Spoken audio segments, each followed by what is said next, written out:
네, 안녕하십니까. 더불어민주당 국민소통위원회 3월 21일 금요일 민주파출소 주간 현황 및 대응 브리핑하겠습니다.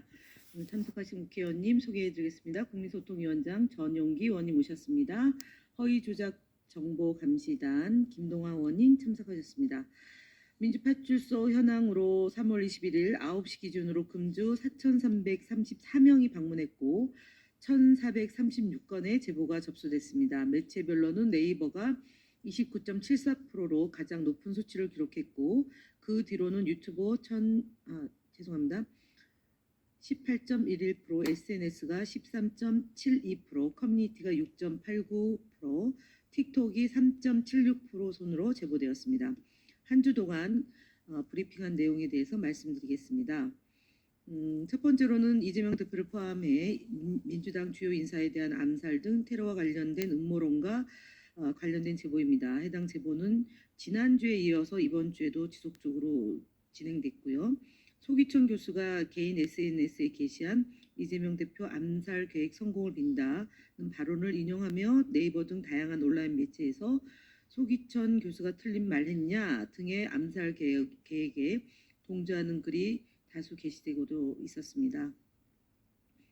두 번째는 탄핵 촉구 시위 중에 고인이 되신 민주당원의 죽음과 관련된 고인 모독과 허위사실이 유포되는 정황과 서부지법에 대한 제2폭동을 암시하는 글 등이 유포되는 정황이 제보되었습니다.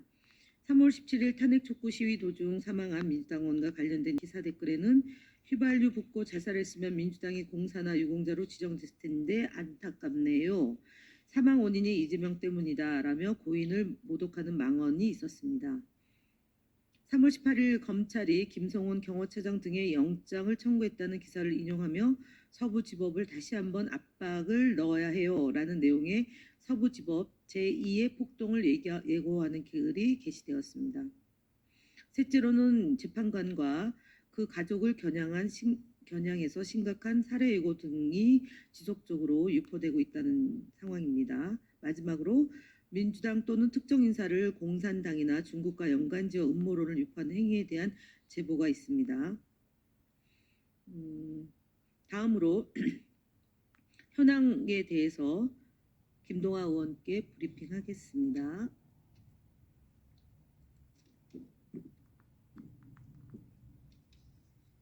네, 주요 대응 현황 보고드리겠습니다.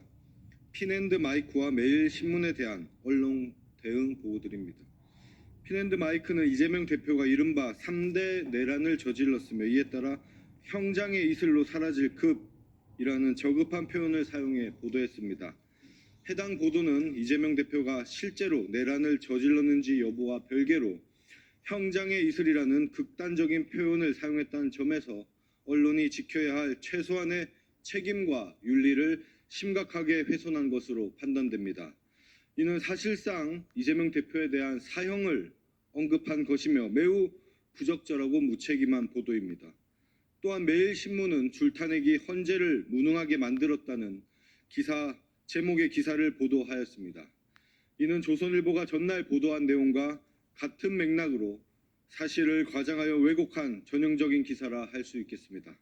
이에 국민소통위원회는 두 언론사의 해당 보도에 대해 언론중재위원회에 정식으로 제소하였습니다. 언론을 가장한 지라시 수준의 저급한 보도에 대해서는 끝까지 책임을 묻겠습니다. 다음 채널A 등 방송 대응 관련하여 보고드립니다.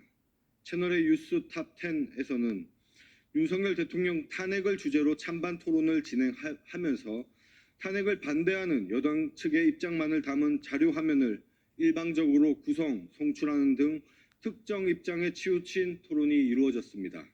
이로 인해 방송의 공정성이 심각하게 훼손된 것으로 판단됩니다.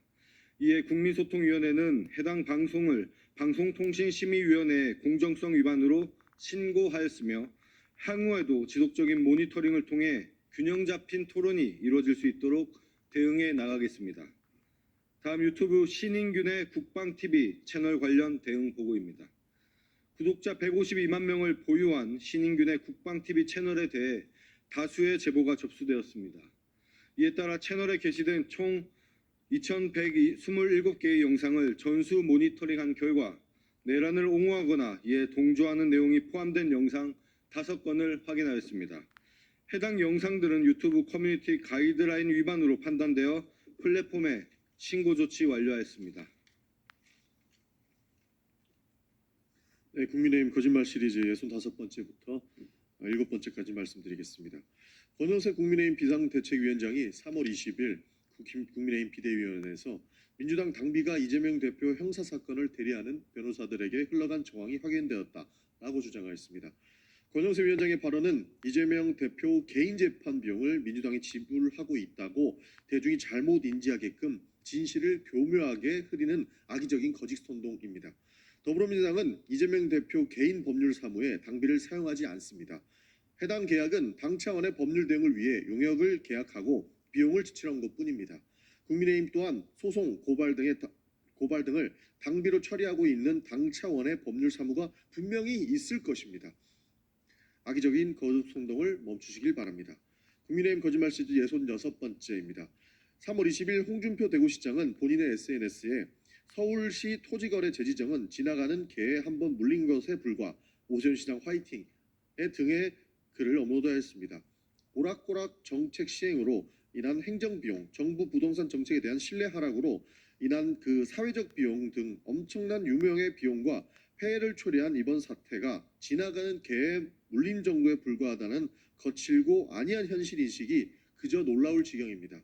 이 사태가 홍준표 시장의 안이한 인식보다 훨씬 심각한 상황을 초래한 정책 실패라는 점에서 홍준표 시장의 발언은 명백한 거짓말로 볼 수 있습니다. 국민의 피해보다 오세훈 시장의 주눅들미 더 걱정되는 듯한 태도는 놀랍습니다. 대체 홍준표 시장은 대구시정을 어떻게 운영하고 있는 것입니까? 이렇게 묻지 않을 수 없습니다. 국민의힘 거짓말 시리즈 67번째도 바로 말씀드리겠습니다.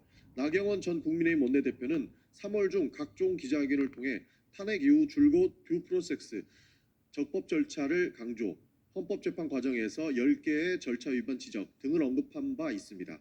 나경원 전 원내대표의 주장은 자가당착적인 모순입니다. 윤석열의 불법 계엄은 국무회의 등 듀 프로세스를 지켰는지 최상목 대행은 마은혁 재판관을 임명하라는 헌재의 결정에 왜 듀 프로세스를 제대로 하지 않고 버티고 있는지 되묻고 싶습니다. 심지어 마은혁 재판관은 헌법재판소의 결정을 승복하지 않고 있다는 점에서 헌재 결정을 승복을 지속적으로 강조하는 국민의힘 지도부 주장과 정면으로 배치되고 있습니다. 나경원 전 원내대표와 국민의힘은 듀 프로세스를 강조할 자격이 없습니다. 법 지키라고 하는 것이 그렇게 어려운 문제인지 다시 한번 국민의힘으로부터 새삼스럽게 느껴집니다. 이상으로 마치겠습니다.